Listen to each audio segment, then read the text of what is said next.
नमस्कार दोस्तों, क्या आप जानते हैं भारत के इतिहास में एक ऐसा दौर भी आया था जब कुछ लोगों की सत्ता की भूख ने हमारे देश की संरचना को हमेशा के लिए बदल कर रख दिया। भारत में मुगल साम्राज्य की स्थापना कैसे हुई और इसके साथ ही शुरू होता है युद्धों का सिलसिला, और क्यों मुगल हमारी संस्कृति और हमारे समाज को नष्ट करना चाहते थे। औरंगजेब के राज में धार्मिक कट्टरता अपनी चरम सीमा पर पहुंच गई थी। हिंदुओं को मंदिर जाने के नाम पर जजिया कर लगाया जाता है, हिंदू मंदिरों को तोड़ दिया जाता है और हमारे हिंदू सम्राट गुरुओं का कत्ल कर दिया जाता है। और ये सब औरंगजेब के लिए एक नॉर्मल बात थी। औरंगजेब के राज में जबरदस्ती धर्म परिवर्तन करवाया जाता है और हिंदुओं को गुलामी भरी जिंदगी जीना पड़ा। ये सब औरंगजेब के लिए एक सामान्य बात थी। दूसरी ओर छत्रपति शिवाजी महाराज और छत्रपति संभाजी महाराज की लीडरशिप में मराठा साम्राज्य कैसे आसमान की ऊंचाइयों को छू रहा था। औरंगजेब ने कैसे मराठा साम्राज्य पर धोखे से वार किया और शिवाजी महाराज की मौत के बाद भी मराठों ने हार नहीं मानी, और संभाजी महाराज के वफादार मराठों ने उनकी मौत का बदला कैसे लिया। राजमाता ताराबाई के राज में मराठाओं ने छापामार रणनीति अपनाकर कैसे मुगलों को लगातार पराजित होना पड़ा। क्या आपने कभी सोचा है औरंगजेब को दक्कन में फंसाकर उसकी हर एक योजना को पूरी तरह से फेल कर रहे थे मराठा।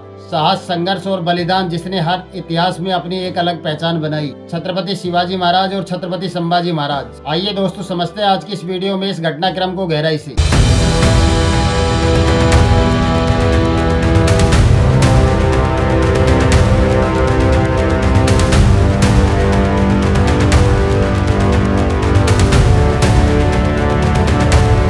नमस्कार दोस्तों, शिवाजी महाराज पर चले उससे पहले हम ये समझ लेते हैं कि बाबर कहाँ से आया था और बाबर और औरंगजेब ने क्या क्या किया था। तो आपको पहले थोड़ा सा मैं बाबर के बारे में बता देता हूँ। दरअसल होता क्या है दोस्तों, बाबर का जन्म फरगाना घाटी के आनंदी झाम नाम के शहर में हुआ था, जो आज के समय में उज्बेकिस्तान में आता है। उनके पिता शेख मिर्जा जो फरगाना घाटी के शासक थे। बाबर की मातृभाषा चगताई थी, लेकिन वो फारसी भाषा भी बहुत अच्छे से बोल सकते थे, क्योंकि उस समय वहाँ पर फारसी भाषा आम बोलचाल की भाषा थी। बाबर ने खुद अपनी जीवनी चगताई भाषा में लिखी है, जिसे आज बाबरनामा के नाम से जानते हैं। बाबर मंगोल जाति से था, जिसे फारसी भाषा में मुगल भी कहते हैं। उनके चचेरे भाई मोहम्मद हैदर ने लिखा था कि चुगताई लोगों को जहरुद्दीन मोहम्मद जैसे लंबे नामों का उच्चारण करने में परेशानी आती थी। इसी वजह से उन्होंने बाबर का नाम छोटा करके बाबर रख दिया। बाबर की कहानी में यही से नया मोड़ आता है। साल 1494 में सिर्फ 12 साल की उम्र में बाबर को फरगाना घाटी का शासक बना दिया गया, लेकिन उसकी उम्र का फायदा उठाते हुए उसके चाचाओं ने उसे सत्ता से बाहर निकाल कर फेंक दिया, और उसका नतीजा ये हुआ कि कई सालों तक बाबर को निर्वासन में भटकना पड़ा। उस वक्त उसके साथ बस कुछ किसान और उसके परिवार के करीबी लोग ही थे। साल 1496 में बाबर ने हिम्मत जुटाई और उज्बेकिस्तान के शहर समरकंद पर अटैक कर दिया, और कड़ी मशक्कत के बाद 7 महीने युद्ध लड़ने के बाद बाबर समरकंद को जीतने में कामयाब हो गया।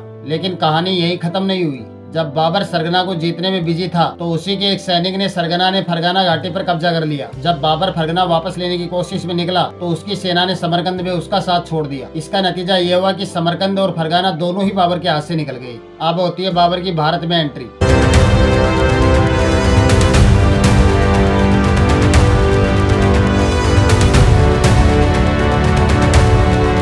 पानीपत का पहला युद्ध 21 अप्रैल 1526 को हुआ था। बाबर को लगता था कि दिल्ली की सल्तनत पर तैमूर वंशियों का शासन फिर से होना चाहिए। अब इस टाइम पर बाबर भारत तो आ गया था, लेकिन उसके पास अभी तक कोई राजपाट नहीं था, और बाबर एक तैमूर वंश से होने के नाते दिल्ली की सल्तनत पर कब्जा करने का प्लान बनाया। और इसके बाद बाबर ने सुल्तान इब्राहिम लोदी को अपना पूरा प्लान समझाया, लेकिन जब इब्राहिम लोदी ने कोई जवाब नहीं दिया, तो बाबर ने छोटे छोटे अटैक करना शुरू कर दिया, और सबसे पहले उसने कंधार पर कब्जा कर लिया। जैसा कि बाबरनामा में बताया गया है, बाबर की सेना इब्राहिम लोदी की विशाल सेना के सामने बहुत छोटी थी, लेकिन इब्राहिम लोदी की सेना में यूनिटी और मैनेजमेंट की कमी थी, और इसी कारण से बाबर ने इस युद्ध में जीत हासिल की थी। इस युद्ध में बाबर ने तुलुगमा नाम की एक युद्ध रणनीति अपनाई थी, और इसी कारण से बाबर ये युद्ध जीत पाया था। और इस जीत के बाद बाबर ने दिल्ली की सत्ता पर अपना कब्जा कर लिया, और साल 1526 में मुगल एम्पायर की नींव दिल्ली में रखी जाती है। ये घटना भारत के इतिहास में सबसे बड़े बदलाव का कारण बनती है। लेकिन उसके बाद 17 मार्च 1527 का दिन भारतीय इतिहास में बहुत खास है। इस दिन राजपूतों और बाबर की सेना के बीच खानवा में एक बहुत बड़ा भयंकर युद्ध हुआ था। शुरुआती टाइम में राणा सांगा की सेना ने बहादुरी और शानदार रणनीति की वजह से ऐसा लग रहा था कि राजपूत इस युद्ध में जीत हासिल कर लेंगे। महाराणा सांगा जो भारत के एक ऐसे अप्रतिम योद्धा हैं, जिन्होंने इस देश की सीमाओं की रक्षार्थ अपने शरीर पर लगे 80 घावों की उपेक्षा करते हुए रण क्षेत्र में स्वयं को सन्नद्ध रखा। जुगनू की कुछ औलादों ने सूरज पर प्रश्न उठाए हैं, शेरों की मांदों के आगे कुछ ग्राम सिंह चिल्लाए हैं। मेवाड़ वंश कुल कीर्ति कोश जिनके होने से दीपित है, उन राणा सांगा के घावों पर कुछ भुनगे मंडराए हैं। उनसे कह दो अब देश शौर्य की मुट्ठी खूब तानता है। उनसे कह दो यह देश महाराणा की ज्योति जानता है। इतिहास तुम्हारी सरकारों का बंधक नहीं रहेगा। उनसे कह दो यह देश लुटेरों को अब नहीं मानता है। उनसे कह दो यह देश ऋणी है ऐसे पुण्य प्रवाहों का। यह देश ऋणी है वीर शिवा के परम प्रतापी छावों का। उनसे कह दो वे राजनीति का गुणाभाग घर पर रखें। यह देश ऋणी है महाराणा सांगा के 80 गांवों का। लेकिन तभी अचानक से युद्ध का पासा पलट जाता है और राणा सांगा जो पूरे युद्ध के दौरान राजपूती की शक्ति और प्रेरणा के मेन केंद्र थे, वो बुरी तरह से घायल हो गए और उनको चोट इतनी गहरी थी कि उनके साथी उनको किसी तरह से युद्ध के बाहर ले गए ताकि उनकी जान बचाई जा सके। राणा सांगा का घायल होना राजपूत सेना के लिए एक बहुत बड़ा झटका था। इस घटना के बाद सेना का मनोबल थोड़ा डाउन हो गया था। इस तरह से जो जीत राजपूतों के हाथों में आने वाली थी वो अब उनसे फिसलकर बाबर के हाथों में चली गई। और इस युद्ध के लगभग 1 साल बाद 30 जनवरी साल 1528 को राणा सांगा ने इस दुनिया को अलविदा कह दिया। उनकी मौत के साथ ही दिल्ली की राजगद्दी पर बाबर का अधिकार पूरी तरह से स्थापित हो गया और इसके बाद मुगल वंश ने भारत पर लगभग 231 सालों तक अपना शासन कायम रखा। लेकिन खानवा की लड़ाई ने बाबर को राजपूतों की ताकत का अंदाजा करा दिया था और ये बात पूरी तरह से समझ चुका था बाबर, अगर राजपूत संघ को कमजोर नहीं किया गया तो भविष्य में एक बड़ी चुनौती बन सकते हैं। इसी सोच के तहत बाबर ने चंदौरी को अपना अगला टारगेट बनाया और उस टाइम चंदौरी न केवल व्यापारिक बल्कि सैन्य दृष्टिकोण से भी बहुत इंपॉर्टेंट था और ये मालवा और राजपूताना में एंट्री करने का मेन रास्ता भी था। शुरुआत में बाबर ने अपनी सेना को चंदौरी पर अटैक करने के लिए भेजा, लेकिन राजपूतों ने बड़ी बहादुरी के साथ उनकी सेना को परास्त कर दिया और ये हार बाबर के लिए एक बहुत बड़ा झटका साबित हुई। इसके बाद बाबर खुद चंदेरी पर अटैक करने का प्लान बनाया। 21 जनवरी साल 1528 को बाबर ने चंदेरी पर युद्ध करने का ऐलान कर दिया और इस युद्ध के दौरान राजपूतों ने दिलेरी और साहस का अटूट परिचय दिया। हर वो राजपूत सैनिक अपने आत्म सम्मान और माँ भारती की रक्षा के लिए अपनी जान देने को तैयार था और ये उनके सम्मान और बलिदान की अमर कहानी है। इस पर हम किसी और वीडियो में बात करेंगे। इतिहासकार बताते हैं कि बाबर ने अपने तोपों के बल पर सिर्फ 1 घंटे के अंदर ही चंदेरी पर कब्जा कर लिया था। उस टाइम पर राजपूत सेना बहुत स्ट्रॉन्ग थी, लेकिन कारण क्या था? राजपूत सैनिक तलवारों से युद्ध लड़ते थे और राजपूत सामने से वार करते थे। राजपूत कभी पीठ पर वार नहीं करते थे और इस युद्ध में हार का कारण बनी बाबर की तोप, क्योंकि मुगल कभी सामने से वार नहीं करते थे और चंदेरी का युद्ध कोई साधारण युद्ध नहीं था। ये हमारे इतिहास में राजपूतों की बहादुरी और उनके संघर्ष की कहानी बन गया। भले ही इस युद्ध में राजपूतों को हार का सामना करना पड़ा हो, लेकिन उनका हौसला और बलिदान आज भी हमें जीने का जज्बा सिखाता है। ये कहानी हमें बताती है कि अपनी माटी और अपने मान सम्मान के लिए कैसे जी जान लगानी चाहिए। औरंगजेब का जन्म 3 नवंबर 1618 को दाहोद गुजरात में हुआ था। उस टाइम पर उनके पिता शाहजहां वहाँ के सूबेदार के पद पर डिप्लॉय थे। औरंगजेब शाहजहां मुमताज की छठी संतान और तीसरे बेटे थे। साल 1626 में शाहजहां ने बगावत कर दी, लेकिन वो इसमें कामयाब नहीं हो पाई और इसका परिणाम ये हुआ कि औरंगजेब और उनके भाई दारा सिको और उनके दादा जहांगीर को लाहौर के दरबार में कैद में डाल दिया। लेकिन इसमें नूरजहां का रोल काफी इम्पोर्टेंट था। फिर आगे चलकर 26 फरवरी 1628 को शाहजहां को मुगल एम्पायर का सम्राट घोषित कर दिया गया। औरंगजेब का पूरा नाम अबुल मुजफ्फर मोहिद्दीन मोहम्मद औरंगजेब आलमगीर था और तैमूर राजघराने से ताल्लुक रखने वाला औरंगजेब सुन्नी इस्लाम को मानता था फिर इसके बाद औरंगजेब अपने माता पिता के साथ आगरा के किले में पहुंचते हैं और यहीं पर औरंगजेब अरबी और फारसी भाषा की शिक्षा ली थी। शाहजहां जो मुगल साम्राज्य में सबसे तेज माइंडसेट के आदमी थे और फिर शाहजहां ने 1634 में अपने बेटे औरंगजेब को दक्कन का सूबेदार बना दिया। फिर उसके बाद औरंगजेब को महाराष्ट्र में एक खड़की नाम की जगह थी, वहाँ पर भेज दिया जाता है, जो उनकी मिलिट्री और एडमिनिस्ट्रेटिव की एक्टिविटी का आगे चलकर मेन हेडक्वार्टर बनता है। और फिर औरंगजेब ने आगे चलकर इसका नाम बदलकर औरंगाबाद कर दिया। इसके कुछ सालों बाद वहीं पर साल 1637 में औरंगजेब ने रबिया दुर्रानी से शादी कर ली थी। उधर सेम टाइम पर शाहजहां ने अपने दूसरे बेटे दारा से मुगल साम्राज्य में काम करवाना शुरू कर दिया, क्योंकि शाहजहां का प्लान था कि वो आगे चलकर दारा को मुगल साम्राज्य का भावी राजा बनाने की सोच रहे थे। और साल 1644 में औरंगजेब की बहन एक हादसे में जलकर उसकी मौत हो गई थी। जब इस घटना के 3 हफ्ते बाद औरंगजेब आगरा पहुंचता है तो शाहजहां इस बात से बहुत नाराज थे। उनको लगा कि औरंगजेब अपनी बहन की मौत को लेकर बिल्कुल भी सीरियस नहीं है और इसी वजह से गुस्से में आकर शहंशाह ने औरंगजेब को ढक्कन के सूबेदार पद से हटा दिया। लेकिन बहन की मौत और शाहजहां के गुस्से के बाद औरंगजेब ने 7 महीने तक दरबार में आना जाना बिल्कुल बंद कर दिया था। लेकिन आखिरकार शाहजहां ने अपना गुस्सा भुलाकर औरंगजेब को फिर से गुजरात का सूबेदार बना दिया और अब धीरे धीरे औरंगजेब गुजरात के बाद दूसरे प्रांतों को बेहेड करने लग गया था। इस टाइम पर आकर औरंगजेब की पकड़ धीरे धीरे मजबूत हो रही थी। इसके बाद सिंध और मुल्तान का सूबेदार बनने के बाद औरंगजेब ने कंधार पर कब्जा करने के लिए युद्ध किया, लेकिन इस युद्ध में औरंगजेब को हार का सामना करना पड़ा और इस हार के कारण औरंगजेब को प्रजा और उसके पिता शाहजहां की तरफ से आलोचनाओं का सामना करना पड़ा। कई बार ऐसा हुआ कि औरंगजेब दुश्मनों से लड़ने की पूरी तैयारी कर लेता, लेकिन एंड टाइम पर शाहजहां अपने जासूसों को भेजकर सेना को वापस बुला लेता था। औरंगजेब को इस टाइम पर आकर धीरे धीरे समझ में आने लग गया था कि ये सब उसके भाई दारा के कहने पर हो रहा है और इसका परिणाम ये हुआ कि औरंगजेब के मन में अपने माता पिता और भाइयों के प्रति कट्टरता कूट कूट कर भर गई। दूसरी ओर दारा और शाह भी मुगल साम्राज्य पर बैठने की आस लगाए बैठे थे। फिर आगे चलकर एक टाइम ऐसा आया कि शाहजहां बीमार पड़ गए और सिंहासन पर कब्जा करने के लिए तीनों भाइयों के बीच विवाद और ज्यादा बढ़ गया। जहां पहले सब कुछ अंदर ही अंदर हो रहा था, लेकिन अब शहंशाह को बीमार होने के कारण ये खुलकर सामने आ गया था पूरा विवाद। इस मौके का फायदा उठाते हुए शाह ने खुद को बंगाल का गवर्नर घोषित कर दिया, लेकिन औरंगजेब ने सिंहासन पर कब्जा करने के लिए इंसानियत की सारी हदें पार कर दी। उसने अपने भाई दारा पर देशद्रोह का फर्जी आरोप लगाकर उसे मौत की सजा सुना देता है। शाह को भी औरंगजेब के बढ़ते दबदबे और क्रूरता के कारण बर्मा में शरण लेने को मजबूर होना पड़ा। सत्ता के लालच में लंबे संघर्ष के बाद औरंगजेब ने आखिर साल 1658 में खुद को राजा घोषित कर दिया। इस दौरान उन्होंने अपने पिता शाहजहां को आगरा के किले में कैद कर दिया। इतिहासकारों का मानना है कि औरंगजेब ने सत्ता पाने के लिए हर उस आदमी को मार दिया था जो उसके रास्ते में आ रहा था। दारा जो औरंगजेब के बड़े भाई थे, लेकिन उन पर देशद्रोह का आरोप लगाकर उसे भी मार देता है। कुछ इतिहासकारों ने तो ये भी दावा किया है कि औरंगजेब ने अपने भाई दारा का सिर काटकर शाहजहां के सामने ले जाकर रख दिया था कैद के अंदर, और अपने छोटे भाई को भी मार दिया था। औरंगजेब के शासनकाल के दौरान जनता उसे बिल्कुल पसंद नहीं करती थी, क्योंकि उसने अपनी प्रजा पर भारी भरकम टैक्स लगा रखे थे, जिसमें वो जजिया कर भी शामिल था, जिसको अकबर ने अपने शासनकाल में हटा दिया था। लेकिन औरंगजेब इसको फिर से लागू कर देता है। औरंगजेब के शासनकाल के दौरान कई सारे धार्मिक मंदिरों को तोड़ दिया गया, जो कि मुख्य रूप से गैर मुस्लिम कम्युनिटी के थे। औरंगजेब ने अपने शासन का पूरा आधार कुरान और शरीयत के अनुसार ही बनाया था। औरंगजेब मुगल एम्पायर का पहला शासक था जिसने पूरे भारतवर्ष में शरीयत लागू किया था। इसके अनुसार भांग की खेती करना, गाना बजाना, शराब पीना और भी बहुत सारी एक्टिविटी करने पर बैन लगा दिया था। कुछ इतिहासकार बताते हैं कि औरंगजेब म्यूजिक को हराम समझता था। औरंगजेब इतना सख्त था, उसने इस्लाम को बढ़ावा देने के लिए जबरदस्ती हिंदुओं को इस्लाम कबूल करने के लिए मजबूर करता था। उनका कहना था कि लालच या ताकत के बल पर या फिर श्याम दाम दंड भेद कोई भी फार्मूला आजमा कर इस्लाम कबूल करवाओ।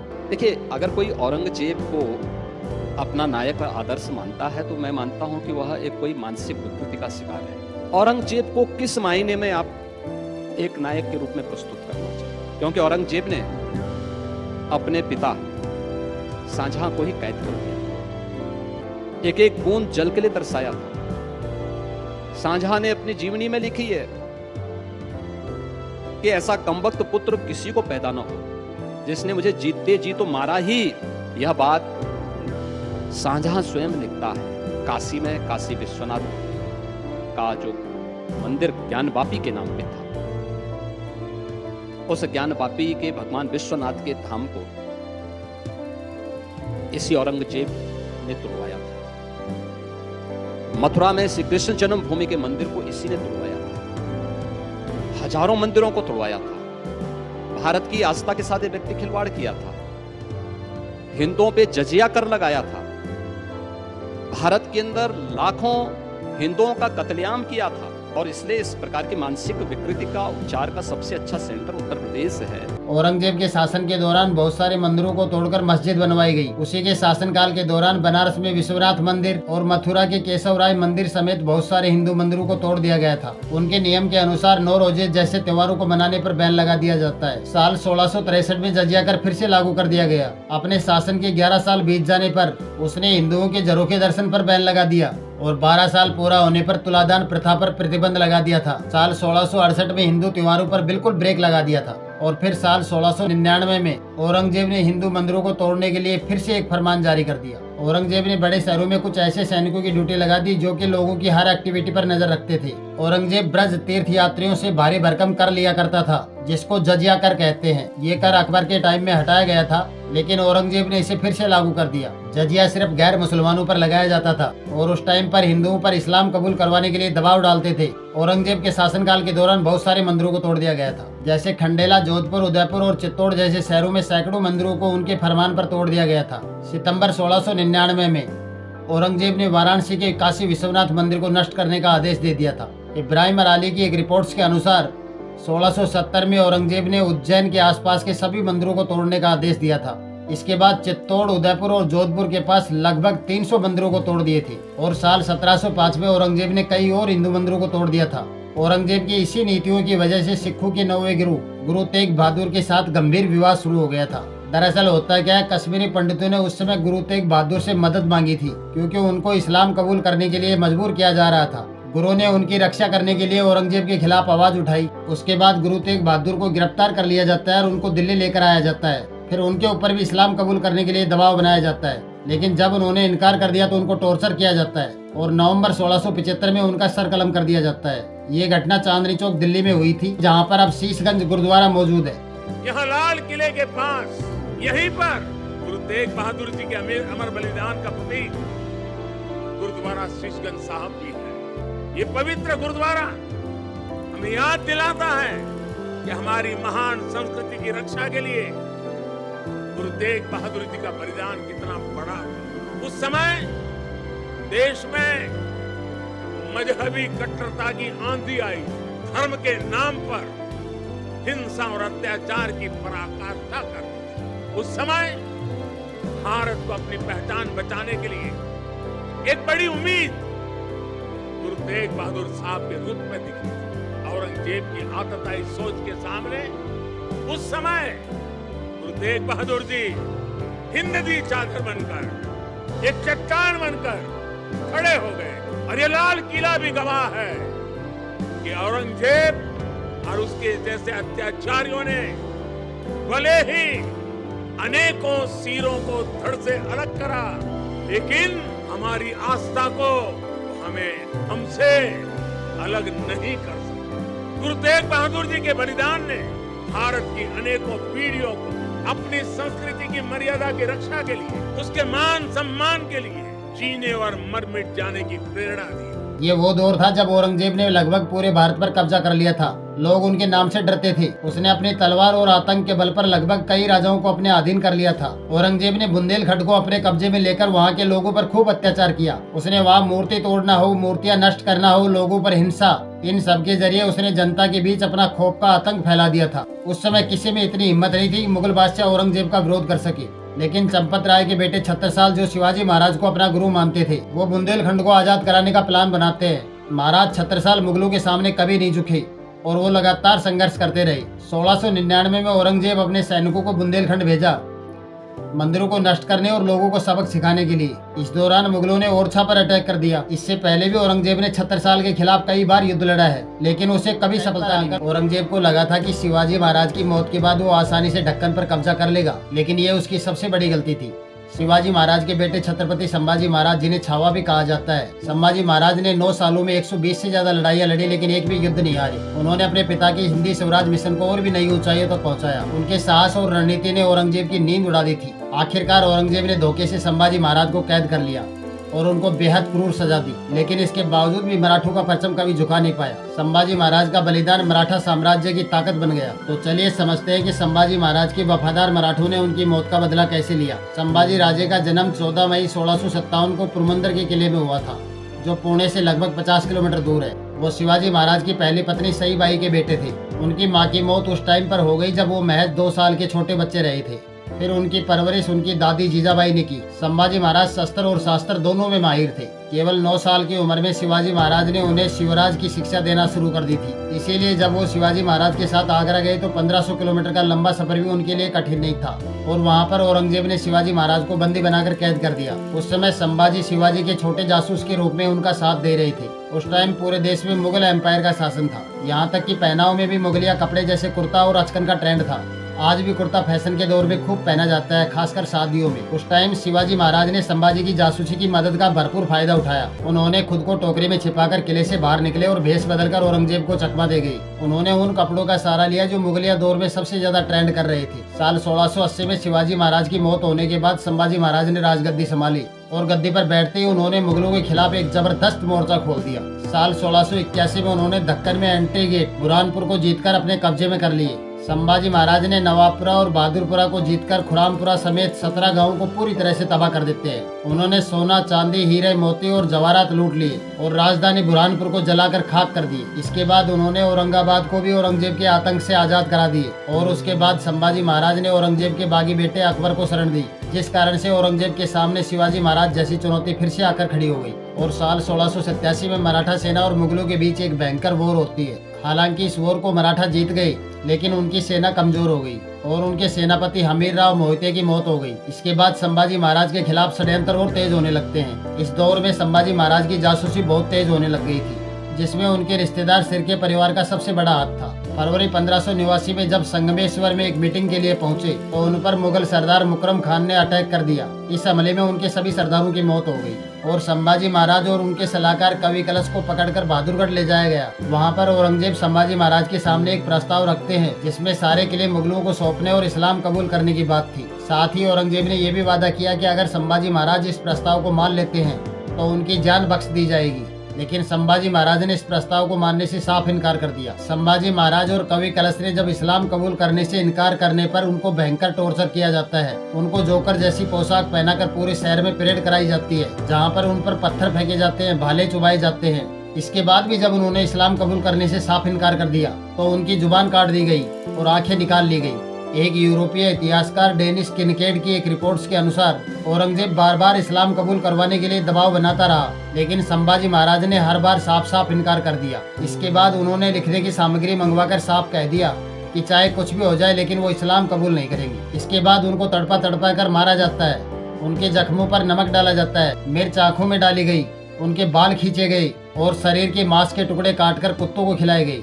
उनकी उंगलियां और हाथ काट दी गई और हर दिन उनके शरीर का एक एक अंग काटा जाता था। और अब 11 मार्च 1600 निवासियों को संभाजी महाराज को भयंकर टॉर्चर करने के बाद औरंगजेब उनको मार देता है। उस टाइम महाराष्ट्र में एक किंवदंती थे जो बताते हैं कि मरने से पहले औरंगजेब ने कहा था, अगर मेरे 4 बेटों में से एक भी तुम्हारे जैसा होता तो सारा हिंदुस्तान कब का मुगल साम्राज्य में समा चुका होता। यह उनके साहस और बहादुरी की तारीफ थी। लेकिन औरंगजेब का अत्याचार यही नहीं रुका। उसने अपने सरदार जुल्फिकार खान को गढ़ के किले पर हमला करने का आदेश दे दिया, जहां पर संभाजी महाराज की पत्नी रानी यसुबाई और उनके 7 साल के बेटे साहूजी महाराज को कैद कर लिया गया। हालांकि इस हमले में संभाजी महाराज के छोटे भाई राजाराम जी महाराज किसी न किसी तरह से वहां से सेफ बचकर निकल जाते हैं। और अब संभाजी महाराज की मौत के बाद मराठा साम्राज्य पर फिर से संकट के बादल छा गए। लेकिन अब इस टाइम पर आकर ऐसा लगा कि शायद मराठा शक्ति अब पूरी तरह से खत्म हो जाएगी। लेकिन मराठाओं ने संभाजी महाराज की हत्या का बदला लेने की ठान ली। औरंगजेब के सारे प्रयासों पर पानी फेर दिया। उस टाइम पर औरंगजेब की सेना में लगभग 4 लाख सैनिकों की विशाल ताकत थी, जबकि मराठा सेना में सैनिकों के छोटे छोटे दल थे।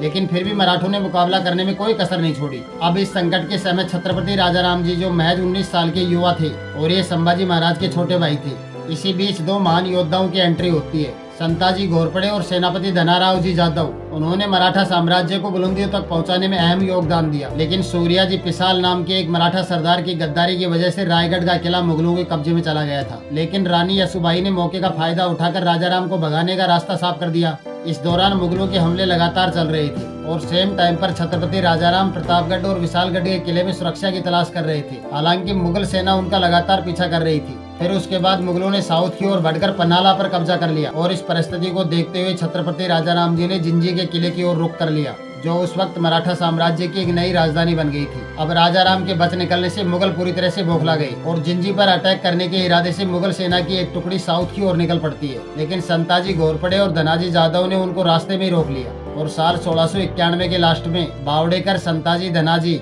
और अन्य मराठा सरदार माउल नाम की एक जगह पर मिलते हैं। उन्होंने वहां पर एक योजना बनाई जिसका मेन पर्पस था मराठा साम्राज्य को सेफ और स्ट्रॉन्ग करना। मुगलों को अलग अलग उलझाने के लिए मराठाओं ने छापामार रणनीति अपनाई। वो मुगल टुकड़ियों पर अचानक अटैक करते और फिर से गायब हो जाते। इस रणनीति का परिणाम ये हुआ कि जुल्फिकार का अभियान धीरे धीरे कमजोर पड़ता गया। इसके अलावा मराठों ने जुल्फिकार को समय पर हेल्प भी नहीं पहुंचने दी। मराठों के वफादार सिपाही धनाजी जाधव के पास लगभग 40,000 की सेना थी। संताजी घोरपड़े ने मराठा सेना को एक पलटन नाम की एक जगह पर इकट्ठा होकर फिर मुगलों पर अटैक करने की योजना बनाते हैं। उन्होंने एक छोटी टुकड़ी को तुलापुर में मौजूद मुगलों के मैन शिविर पर अटैक करने की जिम्मेवारी सौंप दी। योजना ये थी कि अगर अवसर मिला तो मराठा सेना औरंगजेब पर भी अटैक कर सकती है। हालांकि ये योजना उनकी पूरी तरह से सफल नहीं हो पाई। धनाजी और संताजी ने मिलकर मुगलों के खिलाफ आक्रमण कर दिया और मराठा सरदारों ने भी अपने हिस्से की खूब भूमिका निभाई। मराठों ने मुगल सेना को महाराष्ट्र के आसपास के एरिया में उलझा कर रख दिया, जिस कारण से दक्कन में जो मुगल सेना थी वो 2 भागों में बट गई, नॉर्थ कर्नाटक और महाराष्ट्र। इसके बाद मराठों ने सूरत से जाने वाले सभी रास्तों को बंद कर दिए, जो मुगलों की रसद आपूर्ति का मेन रास्ता था। इससे औरंगजेब हद से ज्यादा परेशान हो गया और उसने अपने सेनापति जुल्फिकार खान को अल्टीमेट दे दिया, या तो जिंजी के किले पर कब्जा करो या फिर अपने पद से रिटायरमेंट लेकर अपने घर बैठो। हालांकि साल 1698 तक मराठा सेना ने किसी तरह जिंजी के किले को सुरक्षित रखा, क्योंकि जिंजी का किला पहाड़ों के ऊपर था, जहां पर तोपों और हथियारों से अटैक करना संभव नहीं था। मुगल सेना में वैसे तो घुड़सवारों की कमी थी, जबकि मराठा सैनिक जंगलों और पहाड़ों में तेजी से अटैक करने में सक्षम थे। जिंजी पर कब्जा करने में मुगलों को लगभग 7 साल लग गए और इस दौरान भारी मात्रा में पैसा भी बर्बाद हो गया। दक्कन की 20 साल की लंबी लड़ाई में इतने लोग मारे गए कि औरंगजेब को इसका कोई फायदा नहीं मिला, बल्कि उल्टा नुकसान उठाना पड़ गया। उनके शाही खजाने का लगभग आधा हिस्सा इस युद्ध पर खर्च हो गया। उत्तर और पश्चिम की रियासतें भी मौके की तलाश में थी, लेकिन मराठों ने औरंगजेब को एक ऐसा चैलेंज दिया कि वो दक्कन में उलझ कर रह गया। संभाजी महाराज, जिनको औरंगजेब मराठों के अंतिम और सबसे खतरनाक छत्रपति मानते थे, यह उनकी सबसे बड़ी भूल साबित हुई और मराठों ने 50,000 की सेना के साथ मुगलों के लिए एक डेडलॉक स्थिति खड़ी कर दी।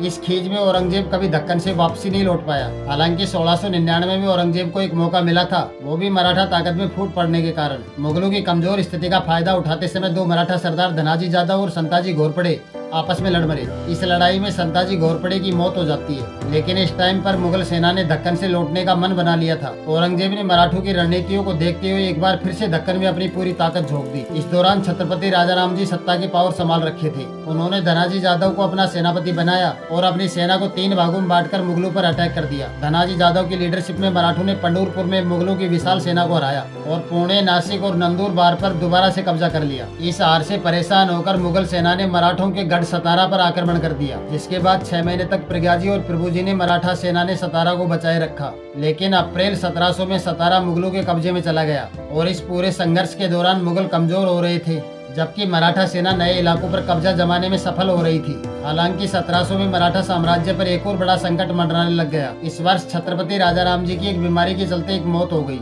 उनके बेटे उस समय महज 4 साल के थे, जिसके बाद बड़ा सवाल ये खड़ा हो गया कि मराठा साम्राज्य की बागडोर कौन संभालेगा। इस नाजुक टाइम में भी मुगल लगातार हमले कर रहे थे। मराठा साम्राज्य के लिए एक कठिन चुनौती बन गई। इस टाइम पर आकर काबिल राजा न होने की वजह से मराठा साम्राज्य के बिखर जाने का खतरा था। लेकिन इस मुश्किल दौर में राजमाता ताराबाई ने सत्ता की बागडोर संभाली और मराठाओं को संकट से बाहर निकाला। साल 1707 में औरंगजेब, जो दक्कन में मराठों के खिलाफ जीवन भर संघर्ष करता रहा, उसकी मौत हो गई। और अपने जीवन काल में औरंगजेब ने शिवाजी महाराज और उनके दोनों बेटों की मौत देखी, जिसमें एक बेटे की निर्मम हत्या का तो वो स्वयं जिम्मेदार था। ऐसा लगता है कि नियति ने यही तय कर रखा था कि औरंगजेब को ना तो दक्कन में पूर्ण विजय प्राप्त होनी थी और ना ही मुगल शासकों के द्वारा आगरा और दिल्ली के लाल किले से देखे जाने वाले वैभव का आनंद था। औरंगजेब की मौत के बाद मराठाओं ने अपनी ताकत को लगातार बढ़ाना जारी रखा। धीरे धीरे मुगल साम्राज्य की सत्ता सिकुड़कर दिल्ली के आसपास तक सीमित हो गई, जबकि मराठा साम्राज्य का विस्तार होता ही चला गया। ये कहानी मराठाओं के संघर्ष और उनकी लीडरशिप की ताकत को उजागर करती है। राजमाता ताराबाई की लीडरशिप, मराठा साम्राज्य की अडिग इच्छा शक्ति को सलाम।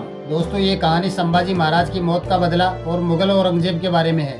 आप क्या सोचते हैं संभाजी महाराज और औरंगजेब के बारे में? आपको ये वीडियो कैसी लगी हमें कमेंट सेक्शन में जरूर बताइएगा।